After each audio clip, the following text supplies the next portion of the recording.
छपरी रानी छपरी ये कान दुखा ले जाके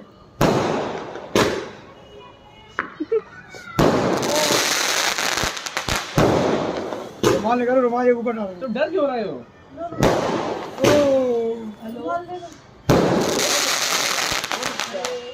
हमने कोई बात नहीं हमने इसके कान बंद कर लिए बंद हो गया तीन बार धब्बे में कान लगाए थे बार साहब